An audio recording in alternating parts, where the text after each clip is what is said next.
I want to get to that because I think that's going to be great. The MVP race, by the way, this is the betting odds. Somebody just brought this up. Here's the betting odds right now, and it's not me because there were over 150. I got this list. Over 150 sports writers who vote for the MVP. And I want to tell you this right now. Watch this. It's closer than you think. It's closer than you think. Allen is a stud. I wrote down some of the great years, too, for quarterbacks this year. What a stud. Absolute stud, man. Here are your MVP candidates and where they sit going into the final week of the NFL season. By the way, Merrill Reese will join us at 5:30 Eastern Time. Legendary voice of the Eagles. This is sports writers and their votes who were polled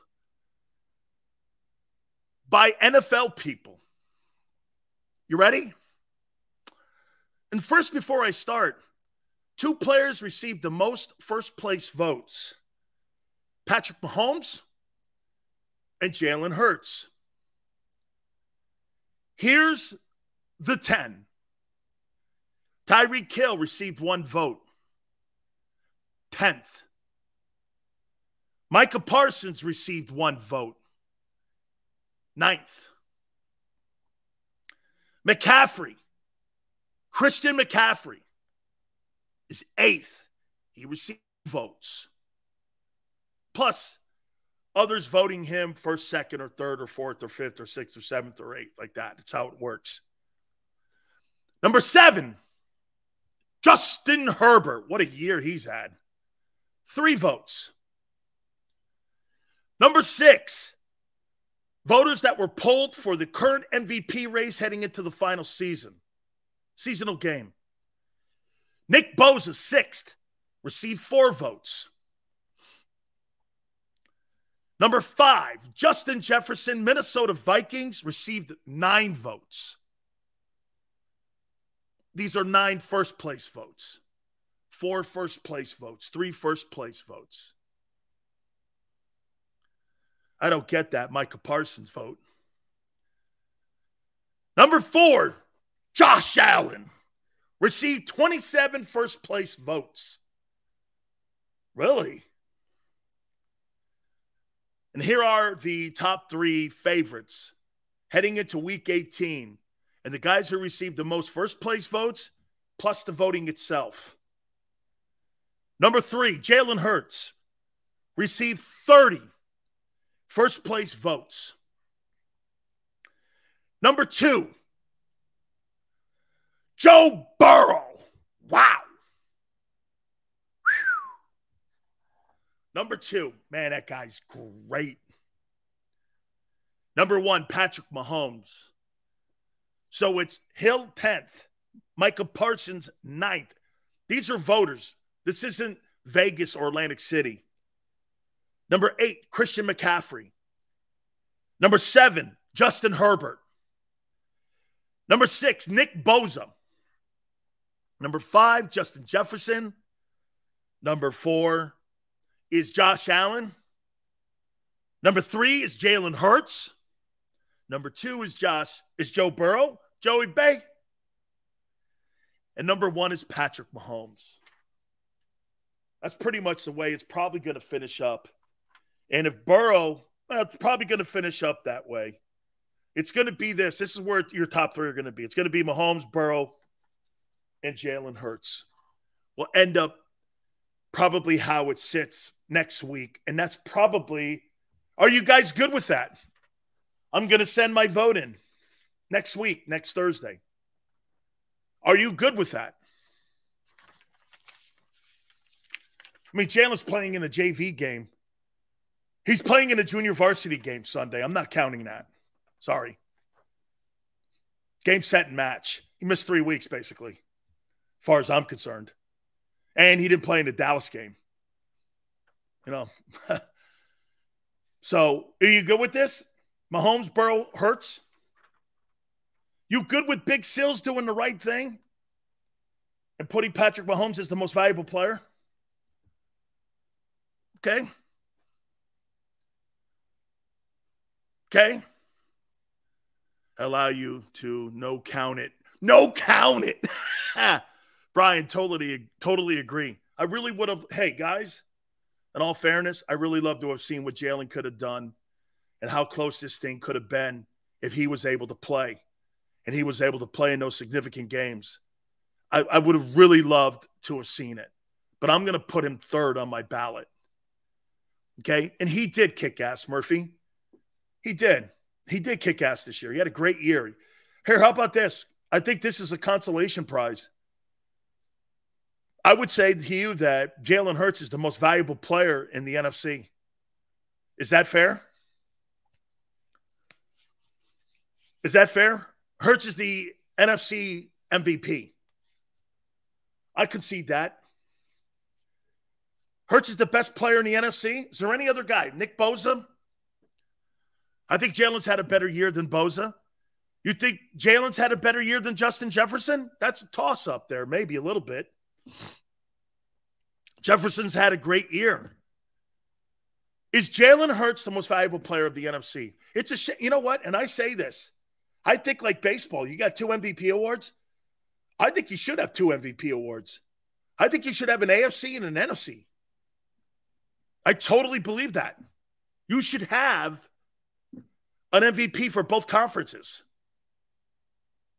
So I would say Jalen Hurts is the most valuable player in the NFC. I'd be okay with that. I would. I think Joe Burrow and Patrick Mahomes had a better year than him. Okay, I do. Plus with the statistics, you know it's a statistical award.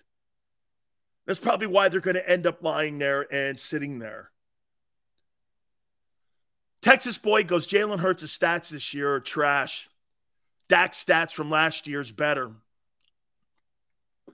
Look, that's why it's so hard to look at dual threat guys and put an evaluation, both price tag and importance.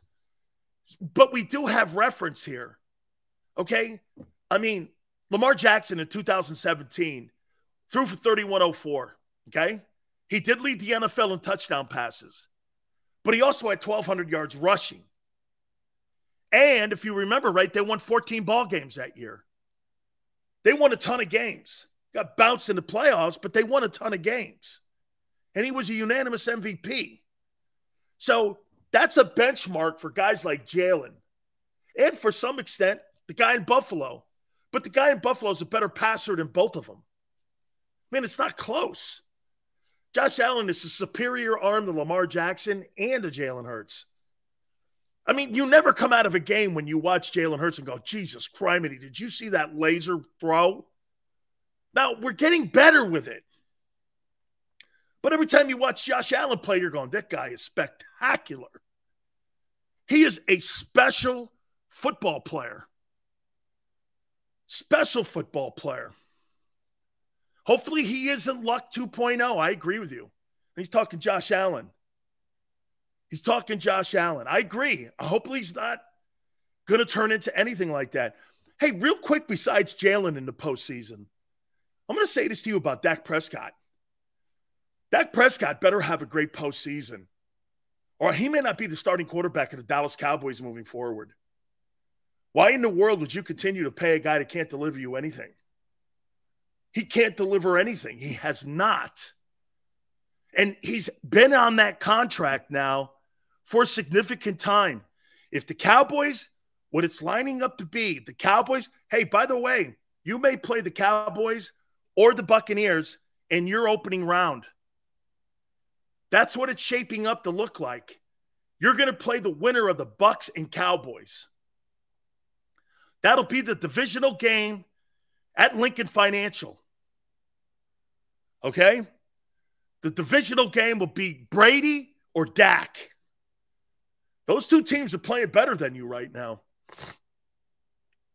Now, I'll walk back a little bit on the Bucs. I've seen one game.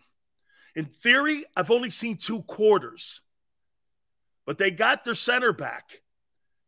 They're getting other pieces to their team back. Brady looked good, but to me, 2 quarters of football is not enough for me to go like this. They're back. And I'll say this about the Eagles. You really think you can just flip a switch? You think you can flip a switch and just all of a sudden you're going to be the team you were in September? How can that be? You're not the team and personnel you are now that you were in September. You don't have the same personnel. It's different, and you're more banged up. And your quarterback's hurt. Your quarterback's playing hurt. Your quarterback's playing hurt. Jalen, his best throws aren't necessarily laser-based. I think Jalen's best throws are more about placement than velocity. He's getting better at that. We saw a couple throws, Tone, in the Chicago game that were absolutely great throws. I think one of them got called back, dropping it in over the shoulder to Devonta. He's getting better on the touch passes. You could see he's working on it. You could see he's working on – Peyton Manning was a placement passer. He didn't have a big arm. So what do you have to do when you're a guy like that? You got to constantly work on throwing the ball. But see, he doesn't really throw to – 2,000-yard receivers would not predicate what I'm going to say, so I'm going to erase that there. There's 2 1,000-yard receivers. He has been able to spread it around. That would be a contradiction. And that wouldn't be fair if I said that, well, guess what? Jalen can't spread it around. I think it's the play calling that looks suspect to me because you got 2 1,000-yard receivers. You got two. Hey, how's this? You got 2 1,000-yard receivers, and yet your quarterback got hurt running the ball. Why? Can I tell you there's 2 things on this coaching staff that I don't get? You keep telling me you have the best corner duo, right? And you refuse to play man. Then you guys tell me we have 2 1,000-yard receivers, okay? And your quarterback gets hurt running the ball. Why? How can that be? How can you have 2 1,000-yard receivers and your quarterback hurts his shoulder running the ball? Joe Burrow's not going to hurt his shoulder running the ball. Joe Burrow's not looking to run the ball. Cincinnati doesn't look to have Joe Burrow take off in space. Okay? How can that be? How can your quarterback be hurt because he ran the ball and you have 2 1,000-yard receivers? How is that possible? It's a contradiction of what you've done this year. And 1,000-yard running. Dude, add that into it. Here, wait a minute. Look at this. So your quarterback missed significant seeding games because they had him running, and you have 2 1,000-yard receivers and a 1,000-yard back. You're trying to tell me that you have a top 10 coaching staff? One of these idiots think he's the top 3 coaching staff. You think that's top 3? How is your quarterback hurt? How is he hurt? You have all the weapons that any team would dream of. How is he hurt? How is Hurts hurt? How is he hurt? How is Jalen Hurts hurt? Coaching? Absolutely. Absolutely. That's my issue going into the postseason. My issue, get this, there's not a question in me thinking that the Eagles are going to win this game against the Giants on Sunday. I want to see how they maneuver around the 60 minutes of football. I want to see if there's a good game plan. Because you know why? You got to protect Hurts. Let me show you what's going to happen in this game on Sunday. There's going to be a lot of backups that are going to be playing in that Giant game, right? What a better way to make a name for yourself taking Jalen Hurts out. Some of these kids are going to play hard because they're playing for jobs. Sometimes playing for a job versus playing for a playoff seat matters more. Don't you think? I'm playing for my future versus a playoff seat. What do you think there's more desperation on? Playing for your gig or playing for a playoff spot? Okay? Sometimes when people have to fight for survival, and you're fighting for survival, those are the ones you got to be nervous about. Your ability to be open-minded and change your opinion based on observation is why I watch you. I'd rather watch you over Skip Bayless anytime. Anton, that's great. Anton, don't you notice one thing when you're watching Bayless, if you ever do? They're talking about a 7-21 Laker team every day. You know why? That's his crutch. You know why I talk about Jalen Hurts? Because Jalen is the present and future of the Eagles. He's the most significant player on the team. He's the one with the biggest question marks going into the season. He's the biggest question mark going into the playoffs now because he's been banged up. That's a polarizing figure. There's no picking on him. Nobody's going to talk about Hassan Reddick for 2 hours anywhere. You're going to talk about Tom Brady in Tampa. You're going to talk about Daniel Jones in New York. You're going to talk about Zach Wilson in New York. Well, maybe his mom too. I don't know. But you're going to talk about the quarterbacks in every market. It's not excluded in Philly. It's not excluded. Shit, in Dallas, it's all you talk about is Dak. And when you have the national pre- and post-game shows all over Fox. Oh, by the way, you don't think that they're loving this? Dak Prescott, Aaron Rodgers, and Tom Brady are going to be in the NFC playoffs? Dude, that's a gold mine. There's going to be great viewership if it ends up like that. Plus Philly with their record and their fan base. Minnesota, whatever. Seattle's got a great fan base too. Okay, if they happen to sneak in, there's going to be some drama now. NFC got some storylines because Brady and Rodgers are making a push to be in the playoffs, and Brady's in already.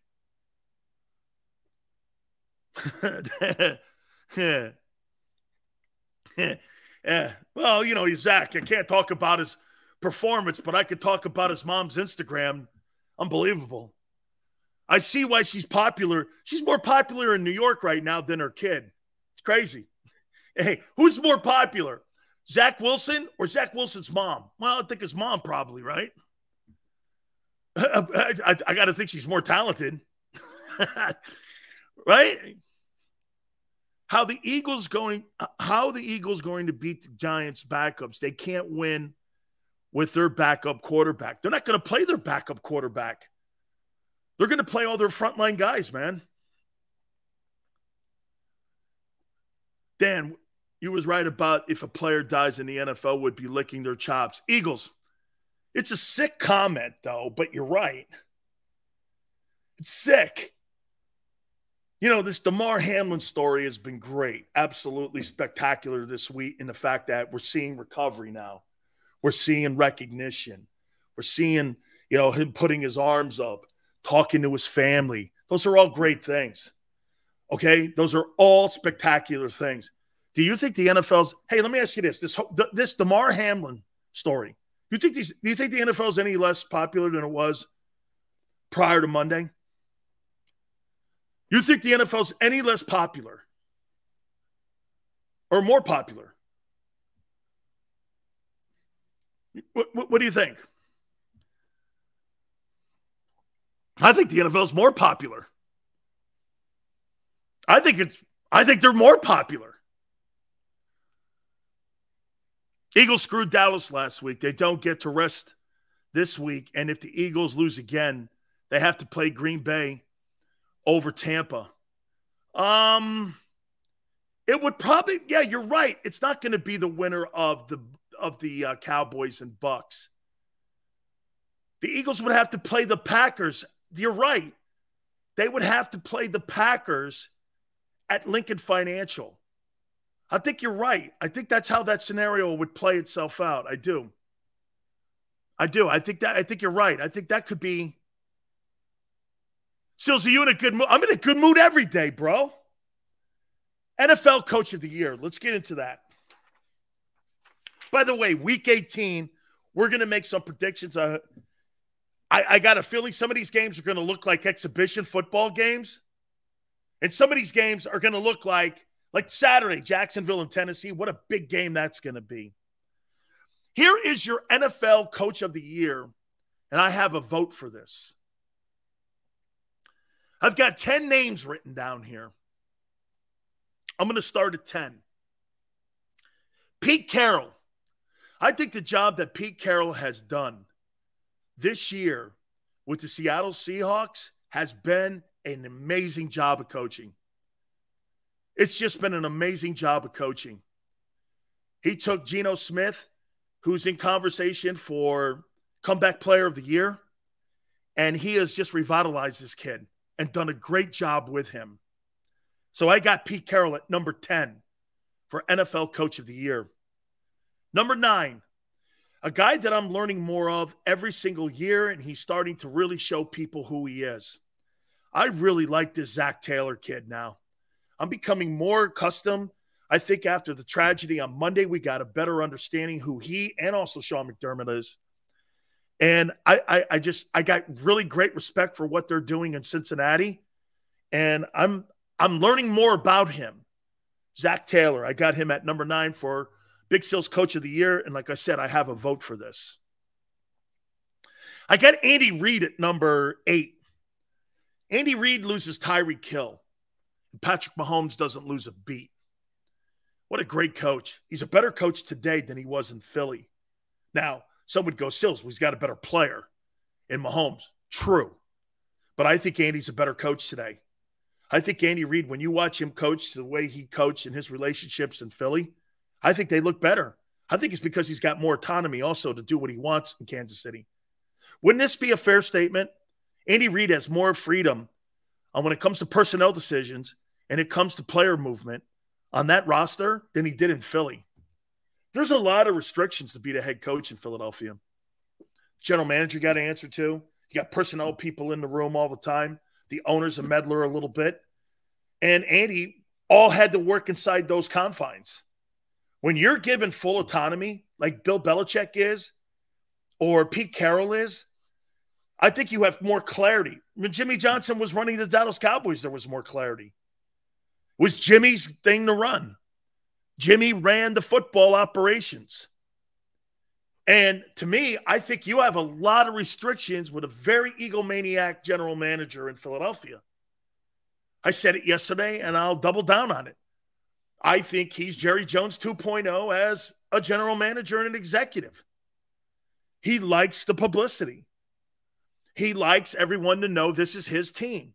He doesn't want to share it with the head coach. This is his call. This is his guys. This is his program. It's not we. It's his.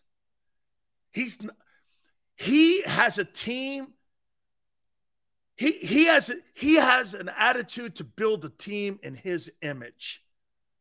He's about team, but how he sees it, not how the coach sees it. He's not building that team in Nick Sirianni's image. That team is not get this.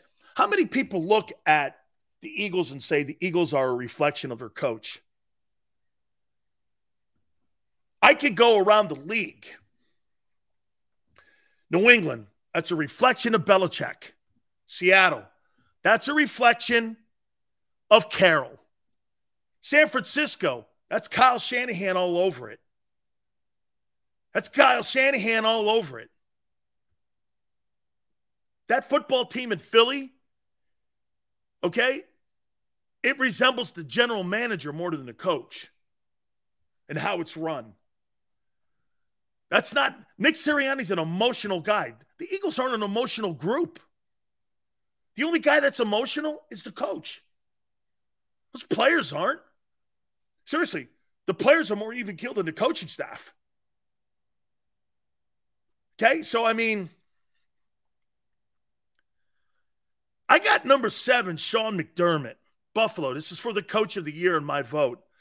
I would not be surprised after what happens this year and what happened on Monday and a lot of the adversity that the Bills have faced this year. I would not be shocked to see Sean McDermott get this award. There could be a push for that. So keep that in mind. And I don't think anybody would have maybe a problem with that and how he's handled himself. I'll tell you this. The former defensive coach for the Eagles has shown me a lot on who he is over the last couple of years. Not just what he did for Damar Hamlin. Dude, walking over to Zach Taylor said this.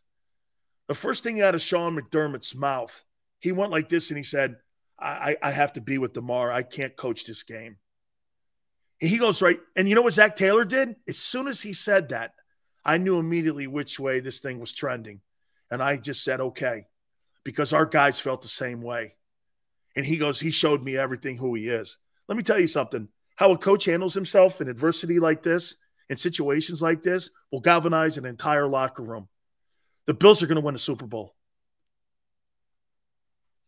The Bills are going to win a Super Bowl. I predicted it. They're going to beat the Eagles in the Super Bowl. I was right from day one. They're going to win it. They're going to win it. And they're going to win it because if that kid had died, we got a different conversation here. But because that kid's coming out of it, the Bills are going to win the Super Bowl. The Bills are going to win it. That football team is going to play like their hair's on fire.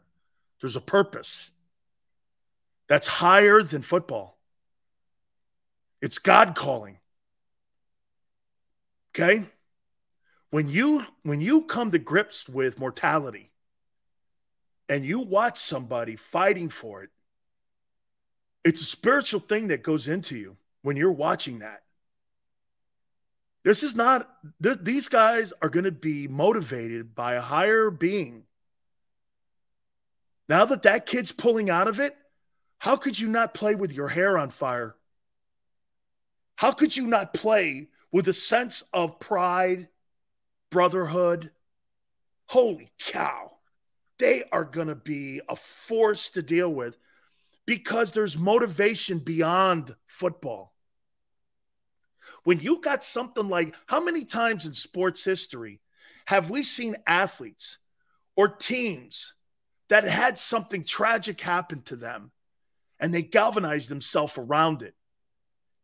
People talked about the Hank Gathers and Bo Kimball scenario when they were at Loyola and how far they went in the tournament. That team had no right going that far, and they did. They couldn't even believe the run they were on. How many times have you seen that? Where it just, I'm telling you, man, I think the Buffalo Bills win the Super Bowl. Who's playing for more? Who's playing for more? Dude, it's one thing to play for the Lombardi Trophy. It's another thing to play when you've seen life threatened. I don't know about you, man. The more this news gets better, the more people should fear the Bills. Dude, they're going to be so jacked up. Keeping their motivation and their energy down right now is going to be another testament to Sean McDermott to keep them grounded because they're going to want to go out there and play for Damar. They're going to win this Super Bowl and bring it home for Damar in the city of Buffalo. And how the fans around Buffalo and Bills Mafia have been a force for that franchise for 50-plus years. I'm telling you, man, that's a great story going on now in Buffalo. Remember I said it here. On January 6th, the Bills are playing with a deeper purpose than any team in the league. Okay? Look at Robert. Fear the Bills. Not really. I don't fear the Eagles. Can't beat the Saints. Can't beat the Saints. But yet you're going to beat the Bills. Really? Shit, man. You're kidding me. You can't beat Tyler Heineke. I'd be careful, dude, before you start talking. Win a playoff game. Before you start barking. You've won nothing. You struggled down the stretch. You had 3 games to close this thing up. Do you know the incredible collapse? This is a collapse in a way. Not as devastating as some would think. It's not. But it's a collapse. You got to play your starters, and the Giants don't. Congratulations. How'd that work out? We're going to get home field. Okay. But you were hoping for 2 weeks, not one. You were hoping for 2 weeks off, not one. So it really doesn't matter. You got to play You're one of the only teams that's in a position to win their division outside of Jacksonville and Tennessee. Kansas City wrapped up their division. Minnesota wrapped up their division. Right? They wrapped up that stuff. San Francisco wrapped up their division. The Eagles haven't. Buccaneers wrapped up their division. They don't have to play, but the Eagles do? Wait a minute, I thought you had the best record. How come every division leader in the NFC doesn't have to play their starters this weekend except the Eagles? You're playing good. Last team to win their division. Do you understand that? You're the last team. Even the Bucks. Even the Bucks. They won it last week. How you doing? How you doing? You're the only division leader left that's got to play their guys in week 18. Good grief. At number 6, I got Kevin O'Connell. I think he's done a nice job in his first year coaching Minnesota. Really do. We are the toughest division. Come on, Sills. Oh, that's your excuse? That's your excuse. You're the toughest division. Really. You're the toughest. So you think Dak, you think the Giants are going places.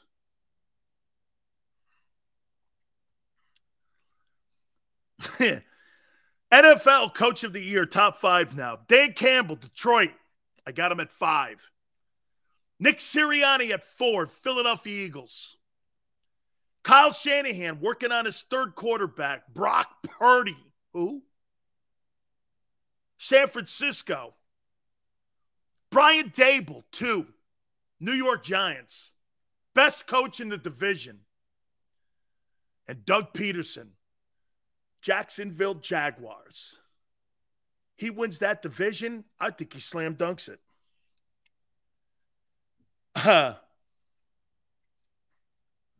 Okay? Rome goes, the more I listen to this guy, the more irrational he becomes. No, because you don't like to hear the truth. You're one of those people that denies truth. You like to be lied to. Oh, man, I almost said it. I almost threw a political line out, but I won't. Here is the top 10. NFL Coach of the Year. Pete Carroll, 10. Zach Taylor, Cincinnati, 9. Andy Reid, Kansas City, 8. Sean McDermott, Buffalo, 7. Kevin O'Connell, Minnesota, 6. Dan Campbell, 5. Detroit. Great job, Dan. Nick Sirianni, 4. Philly. Oh, man. Number 3, Kyle Shanahan, San Francisco, 3. Brian Dable, 2. New York Giants. And Doug Peterson, Jacksonville. Coach of the Year and won the divorce with the Eagles. He's won it. He won his freedom. Sills, I don't always disagree with you, but it sure seems like you enjoy when the teams screw up. No, Dan, what I don't get about the Eagles, their screw-ups don't make sense. Their coaching is not rational. Their coach is not rational. I don't get where they are now. Okay, let me do this for you, Dan. Here's my problem with your coaching staff, and if you think I'm picking on them, let me know. I don't understand how they think they could put a plug-and-play formula on both sides of the ball and just think they can just put players in there like widgets. Jimmy Johnson, when he had guys like Hugh Douglas and Corey Simon and guys like that, he built the defense around the talent. When Nick and Frank Wright were here in 17, once went down, They changed their whole situational play calling playbook. Frank said I made a mistake yesterday. They didn't change the playbook. They changed the play calling. Had the same playbook because they didn't want to make it too difficult. But what they did was they restructured how they attack games with Nick versus Wentz. See, he watched the show yesterday, Frank. And Frank said, he goes, we didn't change the playbook, Dan. They changed the situational play calling for Foles to fit him better. There were plays in the playbook that Wentz couldn't do, that Foles could do. And they tried eliminating all the plays that Nick couldn't do heading into the postseason. Okay? Finch goes, Sills is a bully by nature. We got enough crap from national media. What are you talking about? A bully? I beat the shit out of bullies. I can't stand a bully. Got the wrong dude there, dude. I don't bully anybody. I'm from the Northeast. You must be from San Francisco or someplace in L.A. because those where snowflakes live. People have a harder attitude in the Northeast. And they tell the truth, most of us. Now, you don't like it? That's what it is. That's why they take a shit on us in Boston, Buffalo, Philly, Baltimore, Chicago. All the lame asses live out west. Those are the people that have to sit there, and those are the ones that correct you on Twitter when you misspell a word because they're higher than mighty mentality. Yeah, I love those guys. Those English teachers on Twitter. Who cares? Really?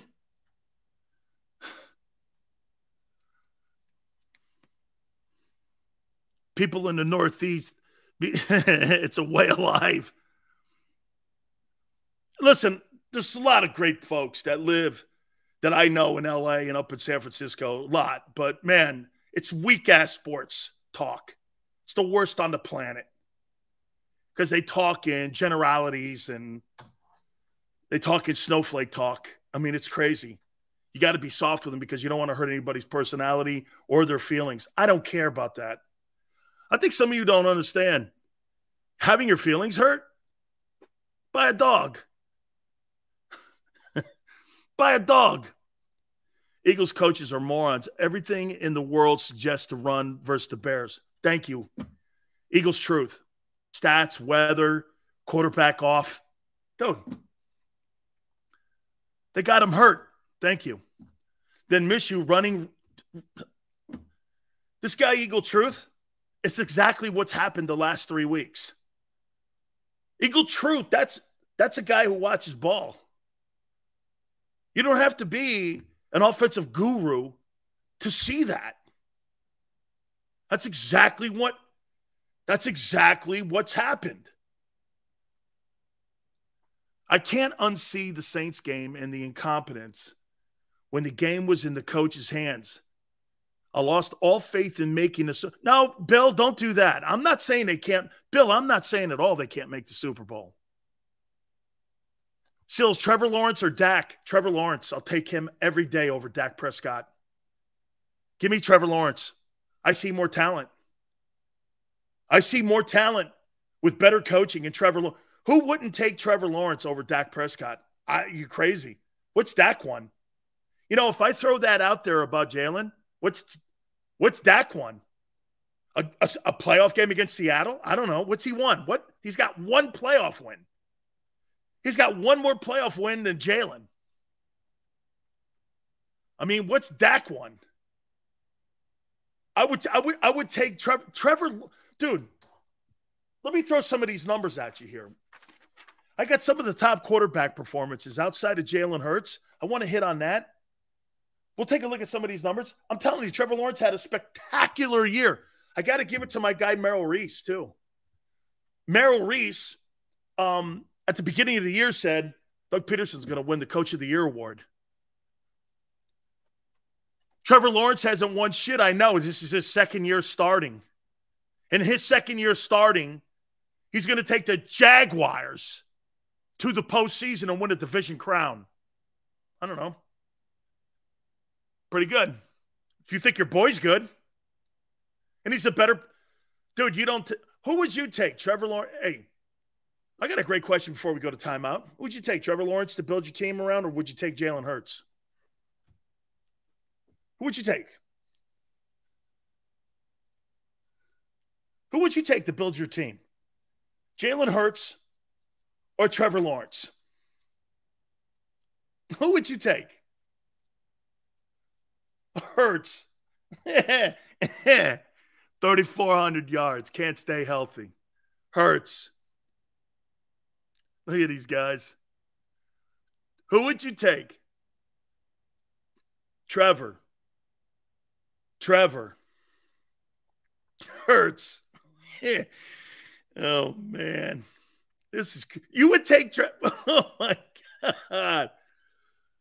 Oh, man. Jalen has vastly improved skills. Yeah, but he doesn't have the skill and the passing skill set of Trevor Lawrence. He does.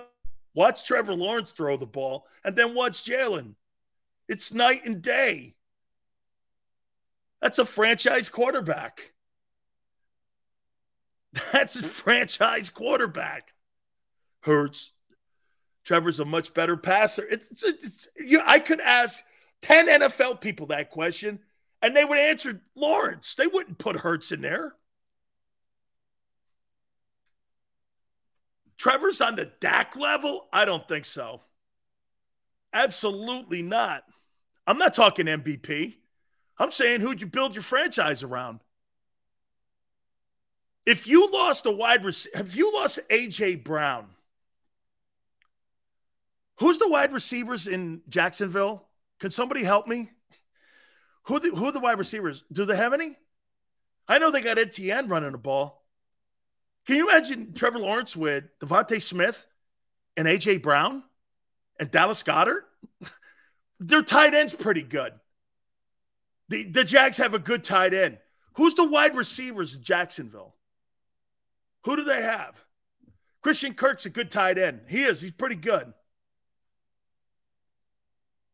Who's their wide receivers? It's not A.J. Brown talent or Devonta Smith talent. Jalen threw for 3,400 yards with that talent. Trevor Lawrence would throw for 5,000 yards with that talent. Trevor plays in the worst division and in the better conference. The Super Bowl is going to come out of the AFC. It's not going to come out of the NFC. You crazy? Quarterbacks are all over there in the AFC. This is a quarterback league. This is a quarterback league. All the best quarterbacks are in the AFC. Can you imagine Allen without Diggs? Yeah, I can. I sure can. Be like Mahomes without Tyreek Hill. Tell me something. Who's the wide receivers in Jacksonville? Do they have any? Who's the wideouts? This guy has nobody to throw the ball to. Unbelievable. Man, we got a ton to get to still. Merrill Reese, hour number 3. Defensive Player of the Year, our award, and we'll vote for that. Our Offense and Defensive Rookies of the Year, Week 18 of the NFL. Also, the draft order. And the comeback. Oh, my God. I got it for you. An Eagle is up for a massive award. I vote on this one, too, with the NFL Alumni Association. This is pretty cool. And I saw his name on the ballot. And he's getting a lot of recognition, this Philadelphia Eagle guy. And I want to hit on that. We'll start the hour number 2 off on that. Please hit the like button. Keep it here on the National Football